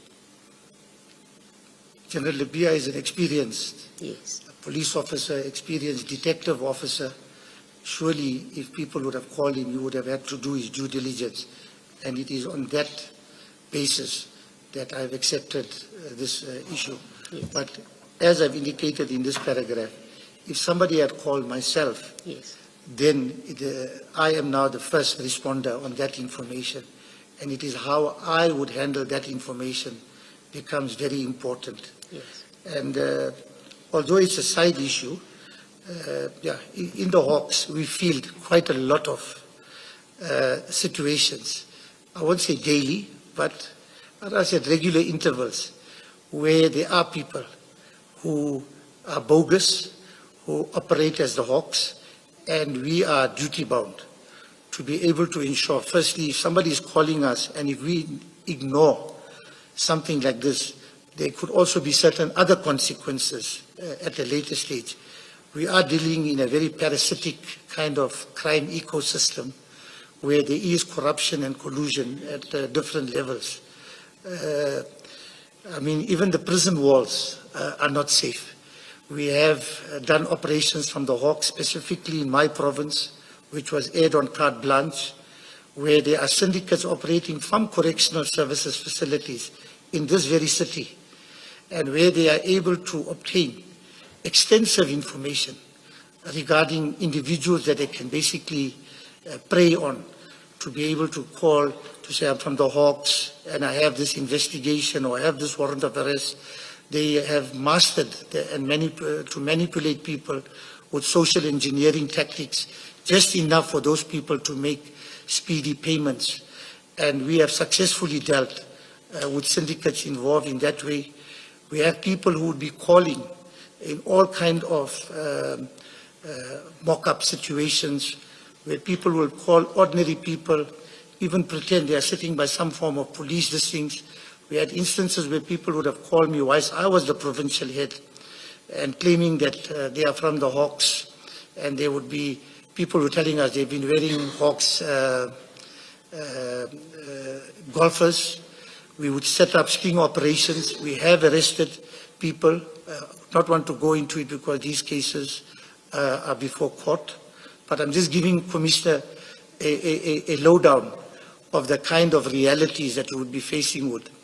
And I think the important thing in this position of trust is we have to be receptive and responsive in the way we deal with people. And in your responsiveness, you still check the credibility of the allegation. I imagine if I called you in the morning and said there are people here, that will not be sufficient for you to send 5 vehicles to my property. There would have to be certain amount of, I'd rather say, during that telephone call, or depends in what way the person's approached you, just to get some sort of basic before you decide into what risk levels or threat levels you are going to take such a response forward. Thank you. Thank you, General. Thank you, Commissioner. Thank you, Chair. It's still morning. Good morning, General. Good morning, Commissioner. I keep looking at my watch because I can't say good morning after 12. General, is there some tension that you are aware of between the Hawks and the subs or the task teams that were executing the operation in Sandhurst? Let me talk about myself first. I think the way we operate, because we are very much about collaboration, it is very important that we are not transactional. it is very important that we maintain very strategic partnerships in dealing with people. From myself, I think I normally enjoy quite a, I'd rather say, courteous relationship with my counterparts and able to get ourselves moving forward in doing things. But to answer your question, I think it would be a big lie if I told you that there was no kind of simmering tensions in certain quarters. But I think the most important thing as a professional police officer for us is to ensure that we subscribe to our code of conduct, our oath of office, and be able to ensure that service delivery is professionally executed to our nation. And as the Hawks, we are also dealing with international partners, so to also ensure that when we're dealing with them, that at all times we'll be able to display ethics, integrity, unity in the way we are doing things. Thank you. In your response to one of the earlier questions, you said there could not have been interference because your team was only there for about 10 minutes. What, in your view, would constitute interference? If they were there for an hour, for example, would you regard that as interference? I think the most important, if you're looking at interference, is what exact conduct those members would have done. If they went there to try and do things that would be improper in trying to say we would want to know where you get this and starting to verify things, I think then you're getting into this. But from what I heard in the testimony here, I am very satisfied that there was no interference by our officers or other officers, because they just basically did the basic thing to go there. Once they confirmed they were police officers, they got some basic details and they basically would have left. So for me, that is definitely not interference. No, but let's take a step back. In the middle of your answer, you said if they started asking questions and started looking for things, that would be interference. Did I understand you correctly? Now, if they start, if they started getting into deep stuff, but I mean, if you say, who are you, where are you from, that basically, there is no interference in that. Because so if they said, you've told me that you are executing a J50 or J51, let me see it. Let me satisfy myself that you are in possession of such document. Would that be interference according to you? I think that is going to be going in that bounds, if you really now, because once you have confirmed they are police officers, once they have explained to you they are doing an operation, I think that is sufficient. Now, if you are really demanding these other things, then it will be a problem. Perhaps if the people were refusing to show you the appointment certificates or give some basic credentials, then you can see there may be a reason for us to follow up that. For example, there are instances where people will claim, maybe not necessarily to be from the Hawks, another area that they like to use, we are from crime intelligence. And they will go to certain premises, and the way they will operate, they will able to do things, I'd rather say, in a way and get away. But when officers are responding, you will find that in checking up on that, you will find that they are police officers, but not necessarily from crime intelligence, because they're trying to use another police division so that if anything has to be done at a later stage, you'll be already on a wrong track.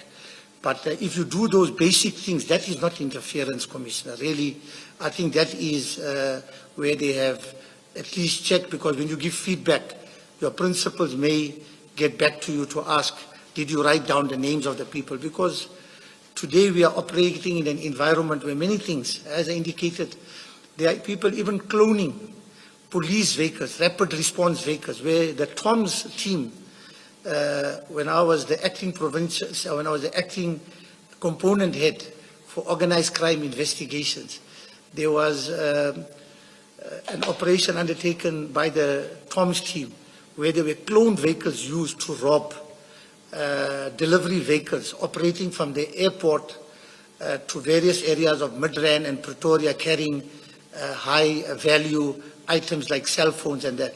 And in that instance, the syndicates were wearing police bulletproof vests. They would be wearing some sort of police uniform, enough to kind of this thing, and actual cloned vehicles. So it just shows you to what extent we are dealing with a parasitic criminal ecosystem. General, you've listened to all the evidence and you've also heard from your subordinates. Can you think of any reason why the members that were executing the takedown would regard Hawks' presence and conduct on the 6th of December 2024 to constitute an interference? Can you think of any reason? Okay, to be very impartial, surely if you are executing a legitimate operation, bona fide, you want to be able to concentrate at that operation because you are working at a high-risk environment, looking at the operation they were conducting, looking at the broader evidence. So surely you do not want all these sideshows because concentration has to be given. But it is in this case, when the Hawks is receiving the issue, and as I said, I only received the information on the back end to say people are claiming to be from the Hawks. We are just checking that part. There I cannot see any interference. But if we went and did something beyond that, then that will be interference. I can also tell the commissioners, I have worked as an operational officer in narcotics and in the organized crime for the vast portion of my career. And in many areas we go, we will get the flying squad, we will get the highway patrol, we'll get the local police station, all coming to that scene. They want to see who exactly is there, because certain communities in this crime ecosystem we are in, they will call the station commander, the community police forum, and they find ways and means to come and check. And the best way to deal with that is the normal interpersonal relations, to be courteous. You will go out, you will, for example, we operate in certain communities where people are dealing with a lot of cash. For example, in the Chinese community.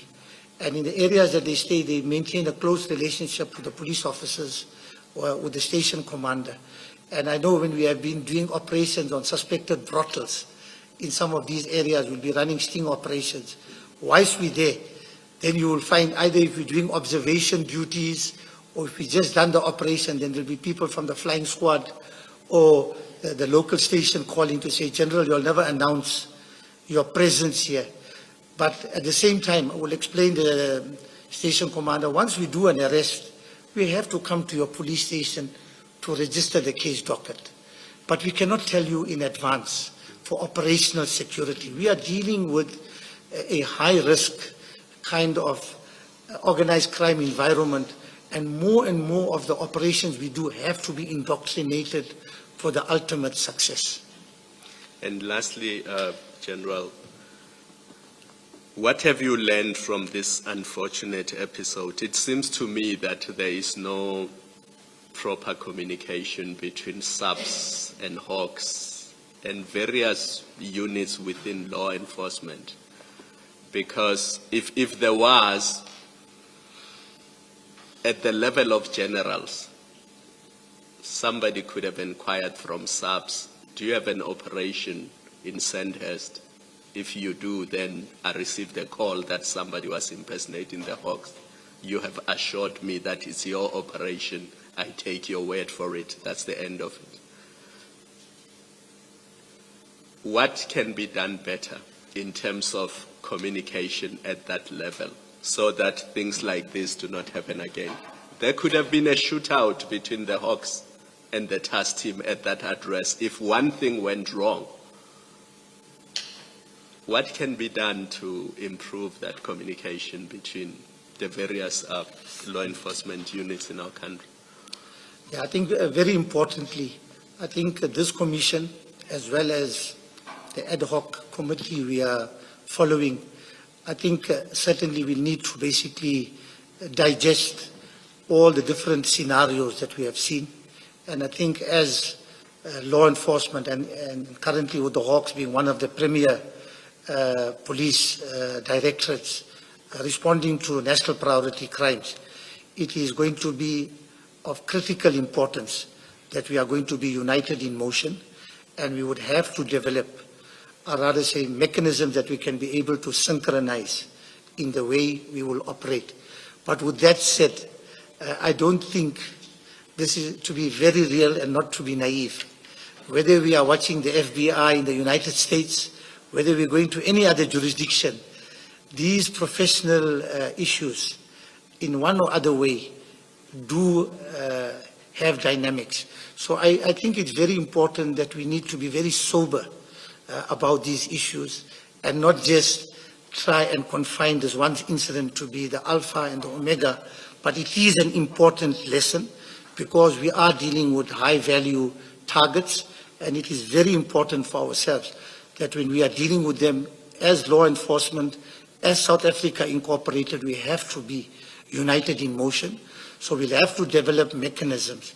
So if we are running these operations, there could be other ways that we may have to employ that is less intrusive. And certainly dealing with our adversaries, the last thing we want them to be able to detect is that there's some form of division or there's some sort of dissatisfaction. So we have to develop a very pragmatic, a very high-level kind of structured approach in which operations. But with all that said, I can assure you that things still have to be indoctrinated. I think what we are following in this commission, what we are following elsewhere, we are dealing with high levels of collusion and complicity, and you have to be very, very tactical and strategic in the way you basically execute successful operations. Thank you, General. You've used indoctrinated twice. I'm not quite sure that I understand the use of that word in this context. Can you please explain yourself, General? Thank you, Commissioner. I can see you listening attentively.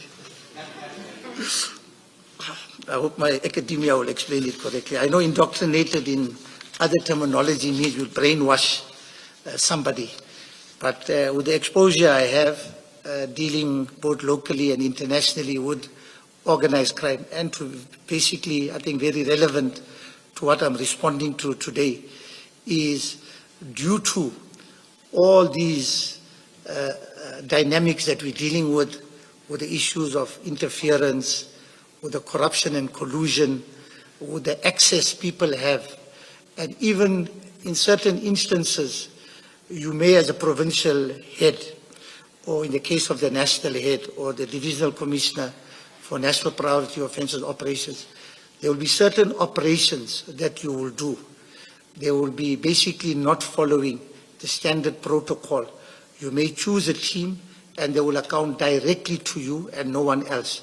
And you will manage everything in that operation where there cannot be any opportunities for others to interfere and that kind of thing. So there will be people reporting, the whole reporting lines will be collapsed so that that operation, and I think if you're looking at what we're following here, I think there is a model, if we can call it now, followed by PKTT, that is not in the regular frame of the police. And as I said, horses for courses, where we have to improvise this for maximum and optimum effect, then we must do what we have to do to defeat our adversaries. Thank you. General, just lastly from me, this operation that you were asked to verify or instructed to verify, it's happening in your neighborhood, as in Gauteng. It's your province. You are head of Gauteng.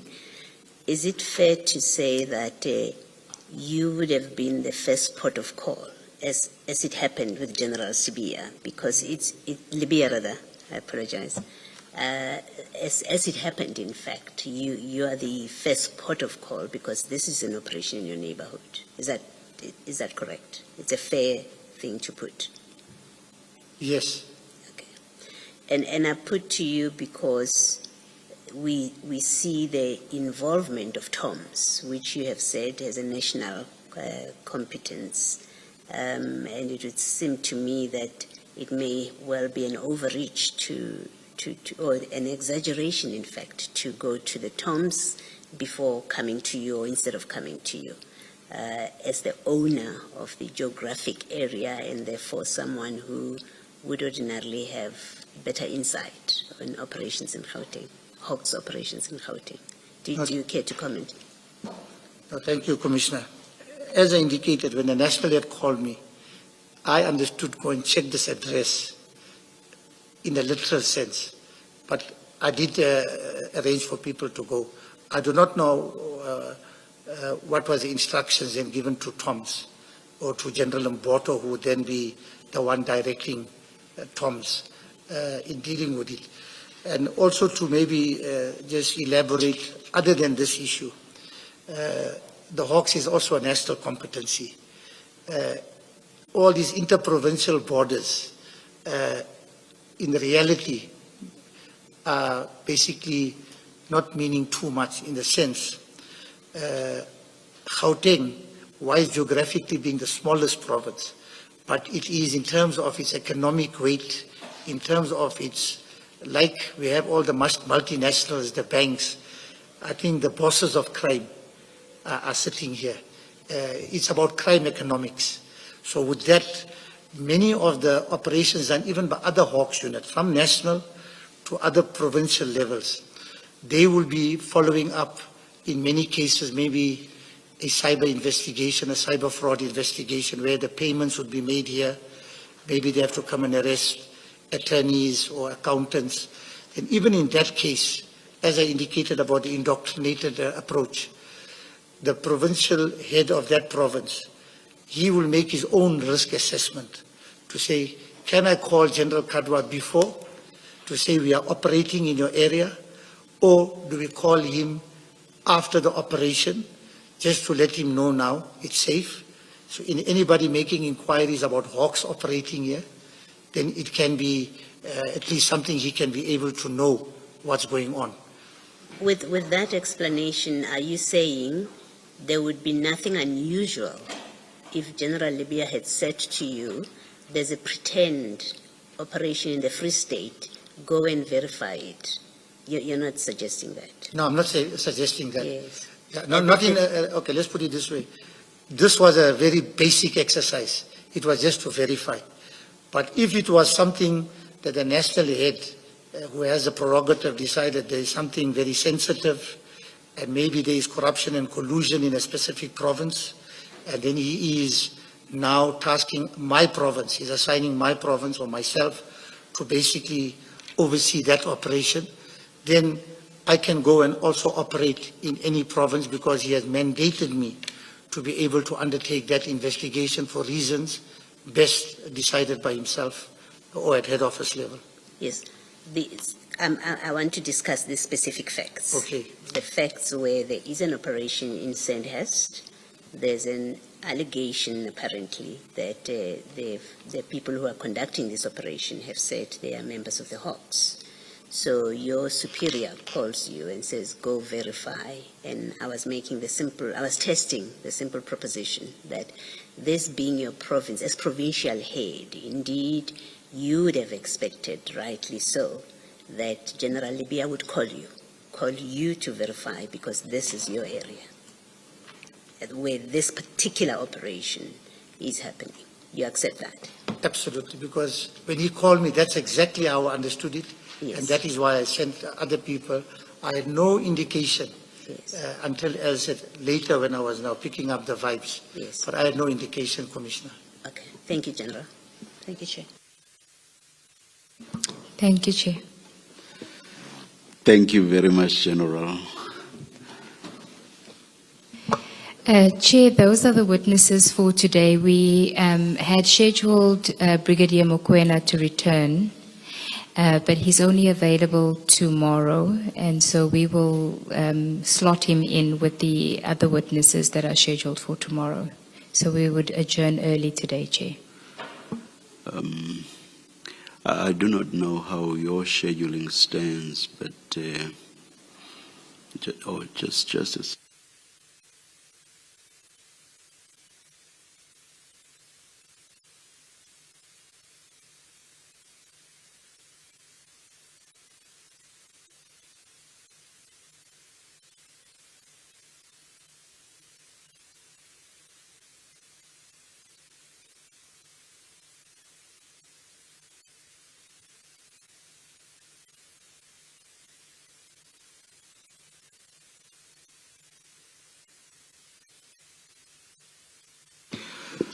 We will discuss the issue of, is it what Colonel? I've forgotten the rank now of. Brigadier Mokoena. Brigadier, I'm very sorry to demote him. Brigadier Mokoena. We'll discuss it in chambers, but from where we are sitting, we do not think there's a big rush with that. If it's going to interfere with your scheduling, it can wait until the new year. And I think there are more important. I'm not suggesting it's not important because it relates to the question whether there was interference. That's important, but not for the immediate. But we are going to discuss. If you felt that there are time constraints and you were just pushing him in, take it from us that it's the sort of thing that you can easily think about having next year or in the new year. But we will talk about it. Thank you, Chair. More. So let's adjourn until 9:30 tomorrow. Yes, Chair.